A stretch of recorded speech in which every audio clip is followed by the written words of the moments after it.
Welcome to Crisis and Resilience, Module 14 of Communications 5403, Organizational Communication. My name is Jolyn Malari, and I'll be presenting key objectives of crisis communication and organizational communication research. In this presentation, we'll dive into the dynamic realm of crisis communication, a multidisciplinary field essential for organizational resilience. In this module, we'll seek to understand and apply the key concepts of crisis communication, discuss the stages and topologies of a crisis, explore warnings and risk management and crisis strategies, and demonstrate the impact of crisis communication processes and decision-making on crisis outcomes, drawing from studies by Ulmer, Selnow, Seeger, and Herman, among others.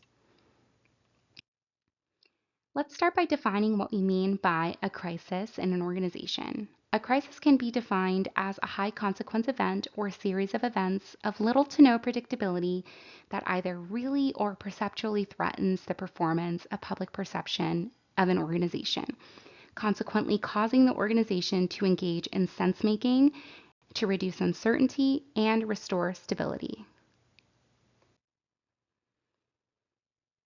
So how can we identify a crisis? What traits characterize a crisis in an organization? These can be events which cause disorder and confusion, disrupt meaning systems, break established routines, create instability, call into question agreed upon understandings of risk, and shift how we understand and respond to risk and threats.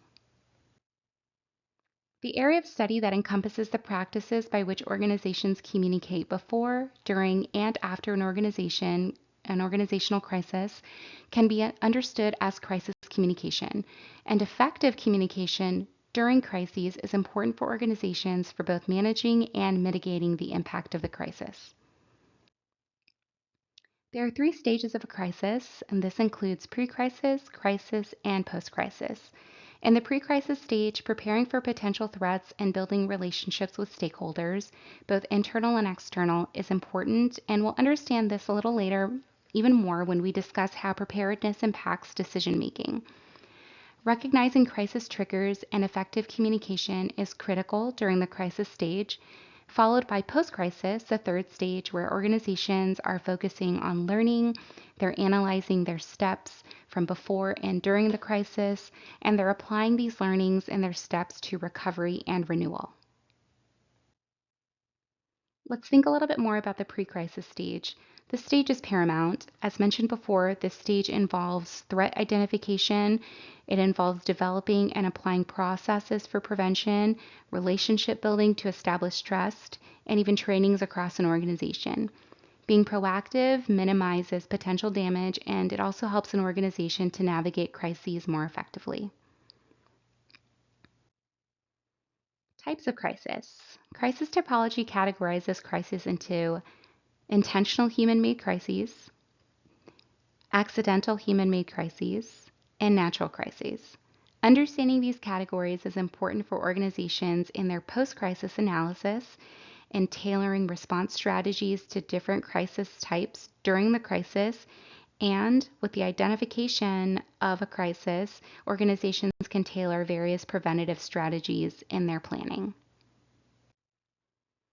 An example of an accidental human-made crisis and a notable case in crisis management history is the case of Tylenol in 1982. 7 individuals in Chicago died after ingesting Tylenol capsules laced with cyanide. In response, Johnson & Johnson, Tylenol's parent company, took decisive action by recalling 31 million bottles, this incurring a significant financial loss of more than $100 million. To regain public trust, the company withdrew the product from pharmacy and store shelves, and they developed new tamper-resistant packaging, communicating this to the public, and this is the packaging that we're all familiar with today. So despite the initial setbacks, Johnson & Johnson's rapid and honest response is widely recognized as a benchmark in effective crisis management. Johnson & Johnson demonstrated the importance of swift action and transparent communication in times of crisis, and we'll talk a little bit more about this case throughout the presentation. Stakeholder theory plays an important role in crisis communication processes. It highlights the complex relationships and the responsibilities organizations have towards its stakeholders. And this is why pre crisis communication becomes essential because it enables advocacy, resources, and support for stakeholders. However, as crises unfold, stakeholders may be negatively affected, and underscores the critical need for effective communication. Communicating with stakeholders about their safety in the crisis, it becomes paramount. And while communicating safety with stakeholders is important in crisis communication, it often remains an underlying assumption in theories. Scholars tend to focus on key organizational communication processes, these four here, and this includes decision making processes, risk awareness and management processes, crisis and emergency response processes, and outcomes and process of renewal. Let's explore the importance of decision making and crisis communication strategies, emphasizing sense making as a central part in crisis communication. When a crisis strikes, the complexity of decision making increases due to the crisis's magnitude and the degree of organizational preparedness. So we're thinking about that pre crisis stage here. And navigating the complexity, sense making becomes an essential process within crisis communication practices. We can draw insights from Weich's work, which examines the enacted nature of making sense in highly equivocal environments. Enactment in this context involves taking action toward an outcome during a crisis. And through this process, stakeholders can make sense of the situation, and leaders of the organization can make sense of the organization, and this will aim to lead to the best possible outcome for the crisis. So let's ground all of this understanding and learning about decision making back to the case of Tylenol. Johnson & Johnson demonstrated a swift decision-making process by recalling all Tylenol products, prioritizing public safety over financial profit. Additionally, we can say that sense-making processes were evident when Johnson & Johnson took immediate action by removing the product from the shelves and prioritizing stakeholder perception, stakeholder concerns over their profit loss. With that understanding, let's dive into the aspect of organizational learning in the context of crisis management. Organizational learning is not a one time event, it's an ongoing and a reflexive process, and this involves seeking, noticing, and documenting feedback. Learning doesn't only occur from our own experiences, the experiences of the organization that's impacted by the crisis. Organizations can also learn from other organizations, as pointed out by Selnow and Seeger, and it's crucial for organizations to be aware of other organizational crises, especially those of competitors. And integrating these lessons learned enhances their crisis planning strategies, and this contributes to making more effective decisions in the future. Further contributing to organizational decision making is Combs's situational crisis communication theory and its impact on organizational decision making. SCCT is a predictive model that anticipates stakeholder responses to a crisis, focusing on reputational threats. This theory suggests appropriate crisis communication strategies to protect the organization's reputation. And Combs emphasizes the importance of initial crisis responsibility, crisis history, and prior relational reputation in constructing the threat during a crisis. Stakeholders attribute responsibility based on three categories. They consider the organization as the victim. Have they experienced this as an accident, or are they culpable? Here in this model of SCCT, we see the four crisis communication postures SCCT proposes: deny, diminish, rebuild, and bolster. Denying crisis responsibility involves providing stakeholders as the responsible party or with the responsible party. Diminishing includes downplaying the crisis and minimizing organizational responsibility. When an organization is rebuilding, you see that they are accepting public responsibility, they offer a public apology, and in bolstering, they're accentuating the positive history of the organization. So let's apply situational crisis communication theory to the case of Tylenol. Johnson & Johnson took initial crisis responsibility. They recognized it to be the company's responsibility. They took control of the crisis by providing messaging of accountability, a public apology, and then followed with action with the public safety in mind. The organization acknowledged the public's perception of fear, of concern, and of doubt, and this informed the necessary communication that followed the crisis. Now, risk awareness is it's a vital tool in crisis communication, and through effective and credible and clear messages, organizations can facilitate warning systems. Perot's normal accident theory highlights the risks in complex environments. So we think about high reliability organizations, HROs, and these can be understood as organizations that ensure error-free operation in high-risk settings. And they also employ a process called collective minds.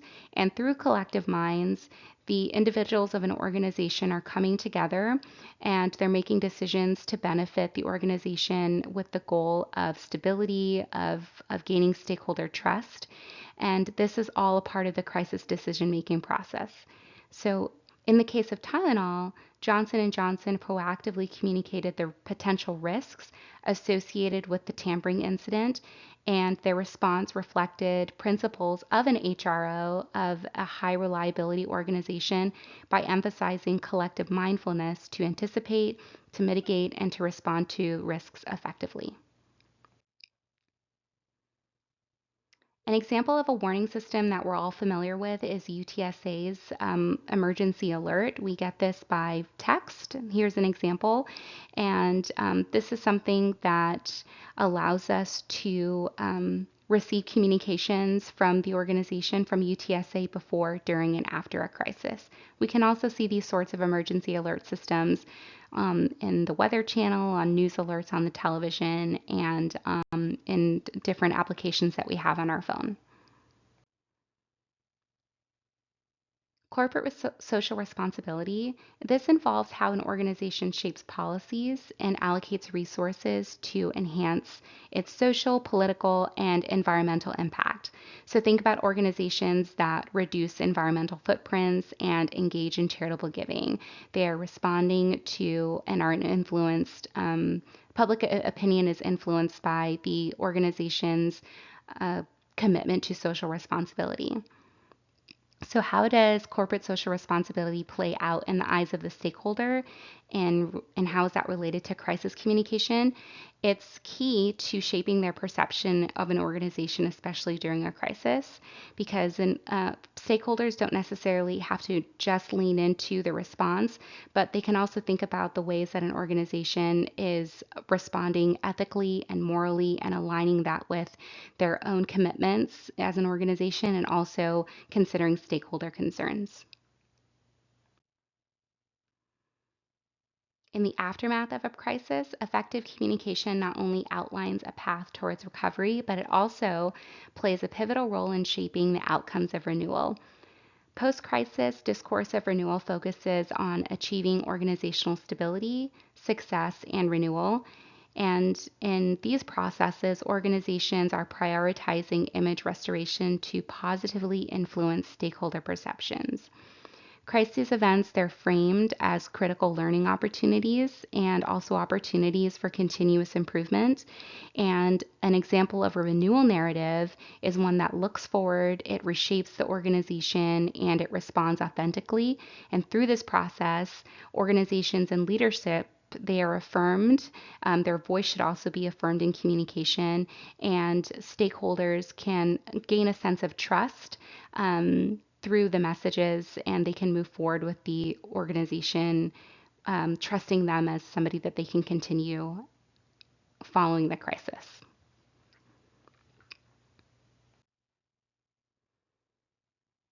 In summary, crisis communication is a multidisciplinary field that requires effective communication at all stages, understanding the dynamic nature of crises from preparation to recovery, and ensures organizations can navigate challenges successfully. Discussion questions. Think about a real-world example of an organization who has faced a public crisis. How did the organization navigate through the crisis, and what strategies of communication were employed during the crisis stage? And or were there any attempts of image restoration, learning, or renewal in the post-crisis stage? Question 2, why is it important for organizations to implement risk awareness and management processes to their overall crisis communication strategies? Question 3, in what ways have you observed an organization you were involved with enact pre-crisis stage strategies to enhance organizational resilience?